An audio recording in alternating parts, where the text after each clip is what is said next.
Hey guys, what's up? It's Mossy from Pro Gamer Academy. Today we have a bit of a different video.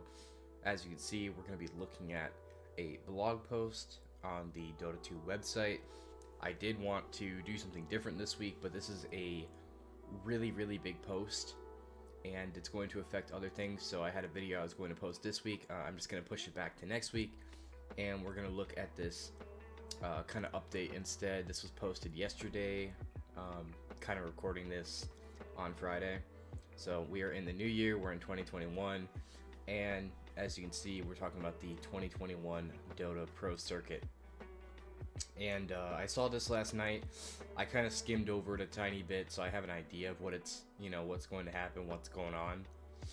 But this is really good news because the Dota Pro Circuit, if you weren't aware, there were some changes planned for the overall Dota 2 Pro scene, and they had to be put on hold basically because of COVID. So this is kind of the first little bit of news that we've had in quite some time, and this will really go a long way in determining the future of Dota as an esport. So if you're a Dota fan, just like a fan of Pro Dota, then you should care. So we can go ahead and get right on into the post. They say, as we start a new year, amidst positive news regarding the vaccine for COVID-19, we wanted to share with you our plans for the Dota Pro Circuit Season 2021.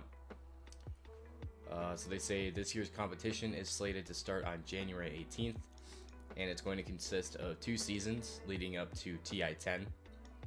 And they announced this previously. Each season is going to consist of a 6-week league portion leading up to a major. After 2 seasons, there will be qualifiers for the remaining slots for the international, for TI-10, which is happening in Stockholm in August. And then they share with us the calendar with the dates. So the first season is going to be from January 18th to February 28th. And for China, it's going to be March 14th, with a break in the middle for the Chinese New Year. If you guys weren't aware, that's a huge thing. A lot of the Chinese pro players, they take time off in this period. So, and then the first major is going to be March 25th to April 4th. And then we could see Season 2, April 13th to May 23rd. And then June 2nd to June 13th. June 13th is kind of a decent cutoff point. Honestly, I'm kind of surprised they aren't ending in July, but I guess July is too close to, to August. Because the international starts like August 8th or something. That's like when qualifiers, all that stuff gets decided. So at first glance, this looks like an okay system. So what, we're starting in late January, and then we're ending. Yeah, we're ending in June. Yeah, I mean, this looks decent. What you are gonna have, and I think it's important to have, is you're going to have downtime within the year. So the international ends in August. That means September, October, November, December, those 4 months. And then a lot of January, there's going to be presumably no Dota Pro Circuit, which is fine if there's other competitions, other smaller ones. They said that given that several teams experienced a lot of roster changes throughout the year, and performances varied among teams from the previous DPC season, they will not be using the previous season's DPC points as a way to seed teams into the leagues. But instead, they're going to select the top 4 teams in best form from each region to be directly qualified to the upper division.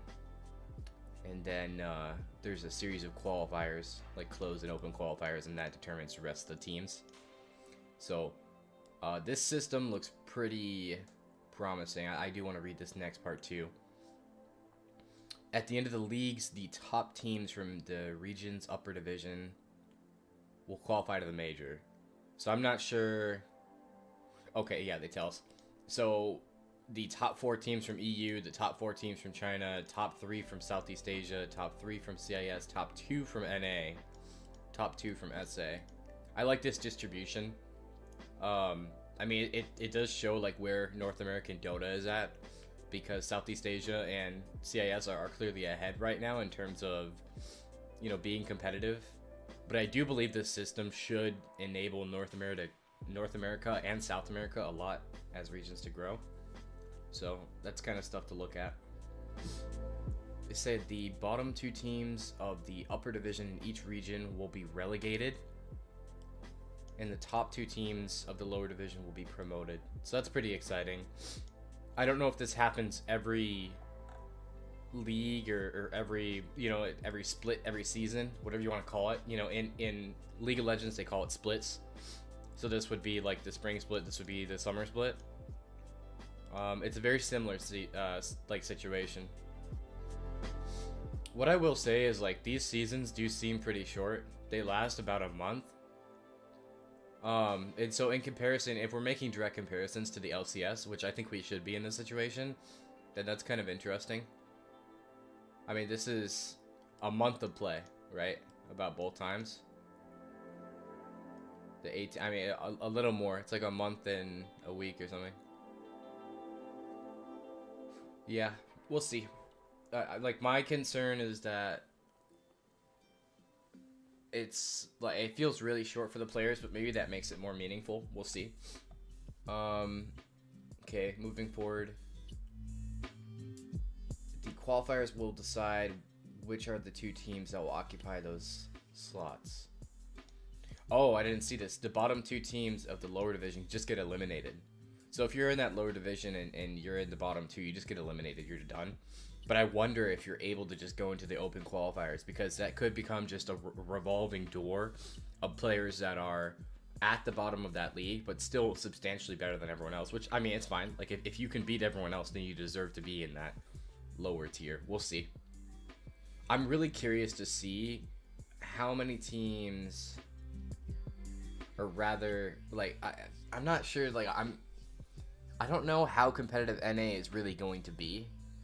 Like, how many teams is it in the upper division and the lower division? I'm not sure.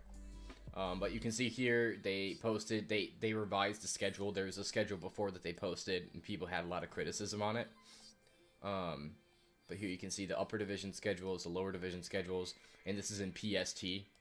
So, like, if you're Eastern Standard Time, then you just move it up 3 hours, essentially. I looked at this over earlier. This is one of the things I looked at, and this seems mostly fine to me.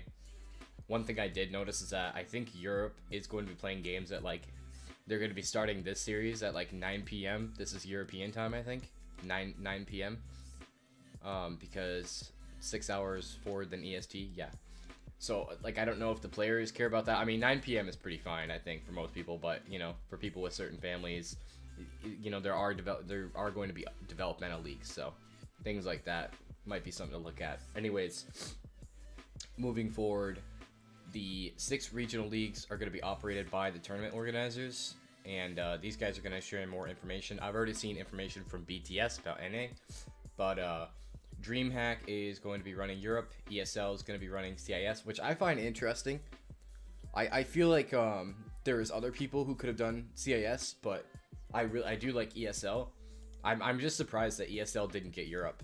But anyways, Perfect World obviously running China. PGL running Southeast Asia, which is great. I love PGL. BTS running NA, which, I mean, I don't know who else would. So, and then Dota Pit's going to be running SA, which I think should be really interesting.